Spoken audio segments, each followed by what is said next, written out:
India சீனா எல்லை பிரச்சனை முடிஞ்சிருச்சு. 2 படைகளும் வாபஸ் வாங்குவதாக அறிவித்து விட்டார்கள். ஆனால் அது ஒரு பகுதியிலிருந்து மட்டும்தான் இப்போ வாபஸ் வாங்கிட்டு இருக்காங்களாமே. அப்படின்னா மீதம் இருக்கும் பகுதிகளில் இப்படி வாபஸ் வாங்குவதால் யாருக்கு நன்மை, யாருக்கு மிகப்பெரிய இழப்பு? அப்படியே வாபஸ் வாங்குறதா இருந்தாலும் இதை எப்படி உறுதி செய்வது? பல கேள்விகள் இருக்குல்ல. எல்லா கேள்விகளுக்குடைய பதிலாக இந்த ஒரு பதிவு இருக்க போகிறது. அன்பு தமிழஞ்சங்களுக்கு தமிழ் பொக்கிஷத்தின் வணக்கங்கள்.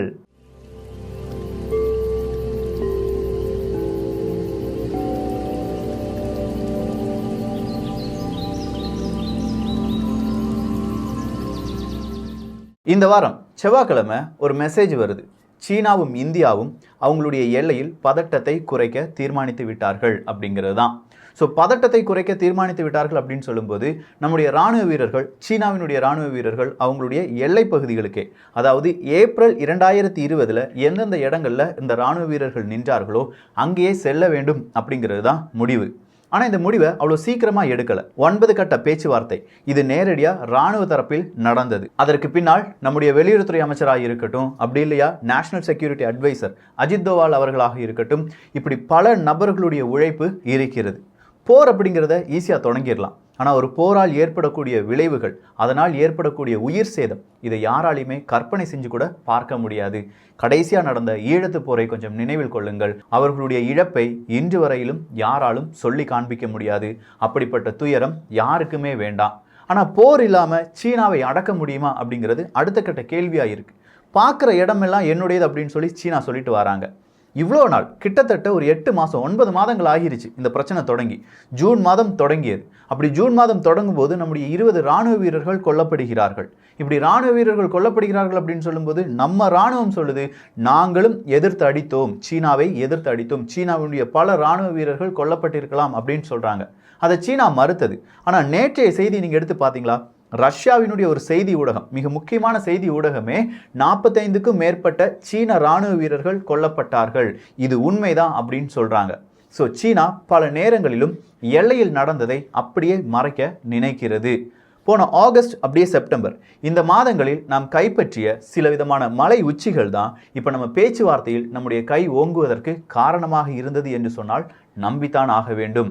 அப்படி ஒரு காரணமாக அமைந்த, இல்லாட்டி இந்த காரணத்தை அமைத்து கொடுத்த நம்முடைய இராணுவ வீரர்களுக்கு பெரிய ஒரு சல்யூட் கொடுக்கலாம். ஸோ இராணுவ வீரர்கள் குளிரானாலும் சரி, இல்லாட்டி ஃப்ரீஸ் ஆனாலும் சரி, நாங்கள் எங்கள் இந்தியாவை பாதுகாப்போம் அப்படின்னு சொல்லி ஒற்றை மனதுடன், திடமான ஒரு மனதுடன் இருந்த ஒரு காரணத்தினால் இன்னைக்கும் நாம சுதந்திர காற்றை சுவாசித்து வருகிறோம். ஸோ இந்த படை வாபஸ் அப்படின்னு சொல்லும்போது எந்த பகுதியிலிருந்து இப்போது படைகள் வாபஸ் பெறப்படுகின்றன, இதுதான் கேள்வி.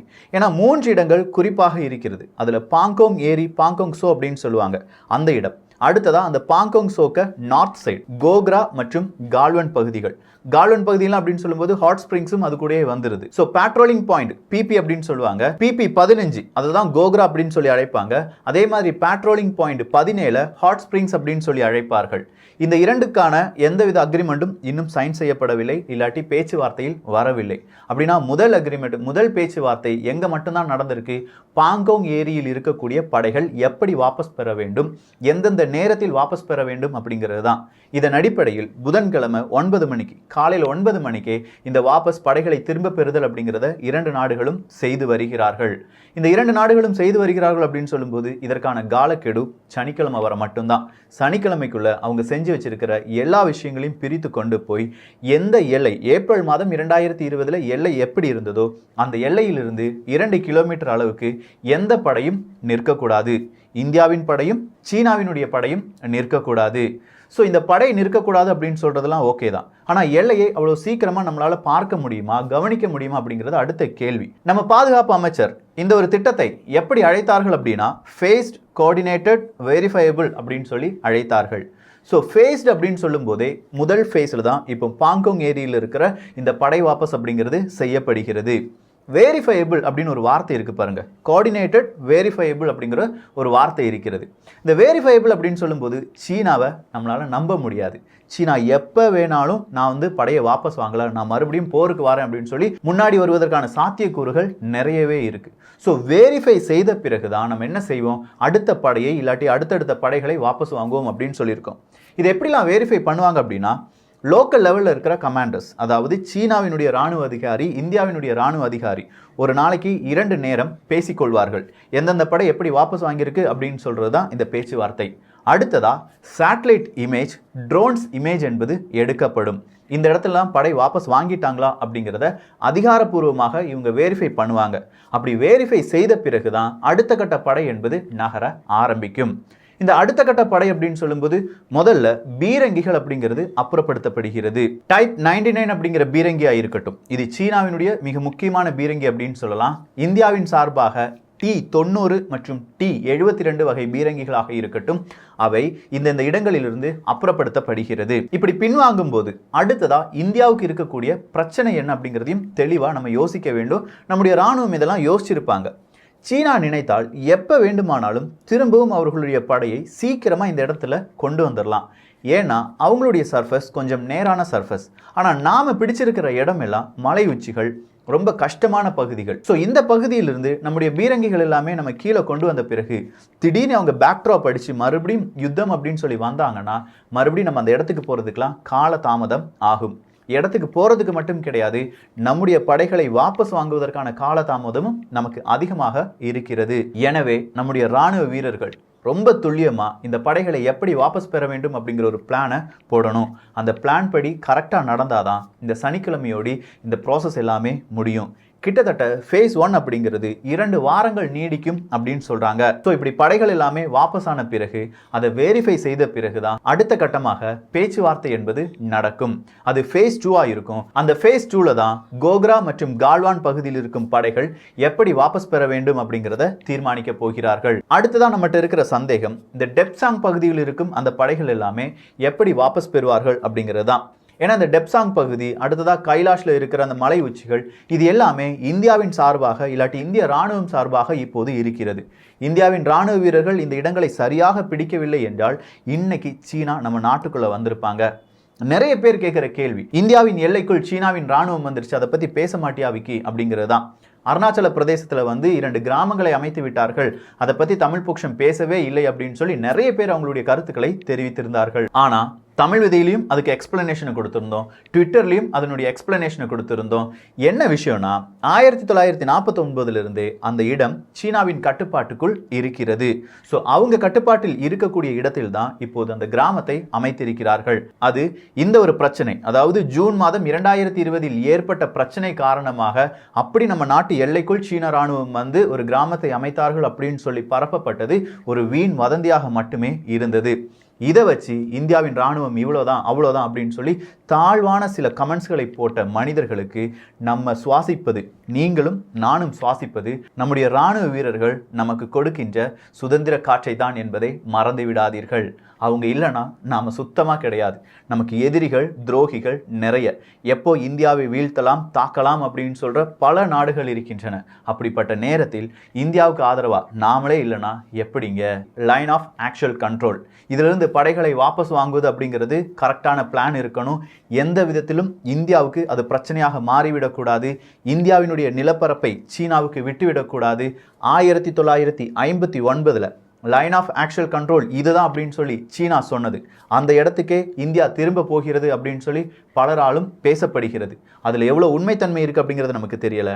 ஆனால் நமக்கு கிடைச்ச தகவல் படி ஏப்ரல் மாதம் 2020 படைகள் எந்தெந்த இடத்தில் நின்றதோ அந்த இடத்தில் தான் திரும்ப போகிறார்கள். ஃபிங்கர் பாயிண்ட் 8ல் இருக்கக்கூடிய சீனாவின் ராணுவம் ஸ்ரீஜாப் செக்டர் அப்படிங்கிற ஒரு இடத்துக்கு போயிடுவாங்க.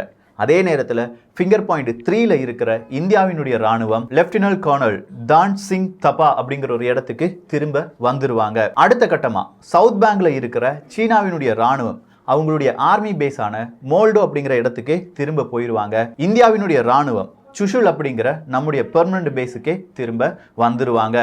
இது எல்லாம் பக்காவா ஃபர்ஸ்ட் ஃபேஸுக்கான பிளான் ரெடி ஆயிருச்சு. இனி அடுத்த கட்ட நடவடிக்கை என்னவாக இருக்கும் அப்படிங்கிறது தான் எதிர்பார்ப்பு. இந்த எதிர்பார்ப்புக்கு மத்தியில் சீனா இதற்கு சம்மதம் எப்படி தெரிவித்தது அப்படிங்கிற ஒரு கேள்விக்கு பதிலையும் நாம் பார்க்க வேண்டும். நம்ம 2020 டிசம்பர்லேருந்தே இந்த ஒரு விஷயத்தை சொல்லிட்டு இருக்கோம். ஜோ பைடன் அவர்களுடைய ஆட்சிக்கு பிறகு தான் சீனா பின்வாங்குவதாக இருக்கலாம் அப்படின்னு சொன்னோம். அதற்கான காரணம் ஜோ பைடன் அவர்கள் சீனாவுக்கு ஆதரவாக ஒன்றிரண்டு நடவடிக்கைகளில் ஈடுபட்டிருந்தாலும் இப்போது இந்த ஆர்மி நம்ம பின்வாங்க போகிறோம் அப்படிங்கிற செய்தி எதுவுமே வந்திருக்காது. இந்தியாவுக்கு எதிரான நடவடிக்கைகளில் மீண்டும் சீனா ஈடுபட்டிருக்கும். டொனால்டு ட்ரம்ப் அவர்கள் எந்த அளவுக்கு கெடுபிடியை காண்பித்தாரோ அதே அளவுக்கு ஜோ பைடன் அவர்களும் சீனாவின் மீது வெறுப்பாக இருக்கும் காரணத்தினால் மறுபடியும் அது இந்தியாவுக்கு ஒரு ஆடட் அட்வான்டேஜாக மாறிய ஒரு காரணத்தினால் மட்டும்தான் இப்போ சீனா பின்வாங்குகிறது. 2 தினங்களுக்கு முன்பாக அமெரிக்காவினுடைய இப்போதைய ஸ்டேட் செக்ரட்டரி கூட ஒரு வார்த்தையை சொல்லியிருந்தாங்க. இந்தியா சீனா எல்லையை நாங்கள் உன்னிப்பாக கவனிக்கிறோம் அப்படிங்கிறது தான். இந்தியாவினுடைய அதிரடி நடவடிக்கைகள், டிஆர்டிஓனுடைய புதிய கண்டுபிடிப்புகள், அதனுடைய சோதனை முயற்சிகள், இது எல்லாமே சீனாவுக்கு சின்னதா ஒரு பயத்தையும் அதே நேரத்தில் ஒரு எச்சரிக்கையும் ஏற்படுத்தி இருக்கும். சீனாவுக்கு பயம் மட்டுமே காண்பிக்கல, நாமும் சில விஷயங்களில் பயந்துதான் இருக்கிறோம். சீனாவினுடைய இவ்வளவு பெரிய இராணுவத்தை ரொம்ப சுலபமா அவங்க நம்முடைய எல்லையை ஒட்டி கொண்டு வந்து விட்டார்கள். இது அவர்கள் வகுத்த ஒரு போர் யுக்தி அப்படின்னு சொல்லலாம். சோ இவ்வளவு சீக்கிரமா இந்த ராணுவ ஆயுதங்கள் இல்லாட்டி ராணுவ வாகனத்தை எல்லாமே கொண்டு வந்தால் எவ்வளவு சீக்கிரமா அடுத்த கட்ட படையை அவர்களால் கூட்ட முடியும்? இது ஒரு கேள்வியாகத்தான் இருக்கிறது. சோ இந்த ஒரு பிரச்சனை நிச்சயமாக நம்முடைய இந்திய ராணுவத்திற்கு மிகப்பெரிய ஒரு பாடமாக இருக்கும். நம்முடைய ராணுவம், அதை சார்ந்து இருக்கக்கூடிய சாலைகள், ஏன்னா இந்த சாலை வசதிகளை மேம்படுத்தி தான் சீனா இவ்வளவு சீக்கிரமா நம்முடைய எல்லை பக்கத்தில் வந்தார்கள். சோ அதே மாதிரி நாமும் நம்முடைய சாலைகளை அமைக்க வேண்டிய ஒரு கட்டாயத்தில் இருக்கிறோம் என்பதை மறந்துவிடக்கூடாது. பல விஷயங்கள், பலவிதமான உண்மைகள், பல மறைக்கப்பட்ட இல்லாட்டி டிஸ்க்ளோஸ் செய்ய முடியாத சில உண்மைகள், இது எல்லாமே இப்போ இந்தியாவின் பக்கம்தான் இருக்கிறது. இந்த எல்லை பிரச்சனையில் இப்போதைக்கு சின்னதா ஒரு சொல்யூஷன் வந்திருக்கு. இன்னும் அது ஃபுல்ஃபில் ஆகல. 2 கட்ட பேச்சுவார்த்தைகள் மீண்டும் இருக்கலாம் அப்படின்னு சொல்றாங்க. அதுல அடுத்த கட்ட நடவடிக்கைகள் டிஸ்கஸ் செய்யப்படும். அந்த நேரத்திலும் தமிழ் பொக்ஷம் உங்களுக்கு இதே மாதிரி ஒரு எக்ஸ்பிளனேஷனை கொடுக்கும். இந்த ஒரு காணொளி பற்றிய உங்களுடைய கருத்துக்கள், இந்த மேப்பெல்லாம் நீங்கள் பார்த்துருந்தாதான் நம்ம எந்தெந்த இடத்த சொன்னோம், எந்த இடத்துலலாம் அவங்க மாறிட்டு இருக்காங்க, எந்த இடத்துலலாம் பின்வாங்கிட்டு இருக்காங்க அப்படிங்கிறத உங்களால் பார்க்க முடியும். ஸோ அதை பார்க்காத நபர்கள் மறுபடியும் கொஞ்சம் ரீவைண்ட் அடித்து அந்த மேப்பெல்லாம் பார்த்து விடுங்கள். எல்லோரும் தமிழ் பொக்ஷத்தில் இணைந்திருங்கள். தமிழ் பொக்ஷம் சேனலை சப்ஸ்கிரைப் செய்யாத தோழர்கள் தோழிகள் தயவுசெய்து சப்ஸ்கிரைப் பண்ணிக்கோங்க. நல்லதை பகிர்ந்து நல்ல சமுதாயத்தை உருவாக்குவோம். நன்றி, வணக்கம்.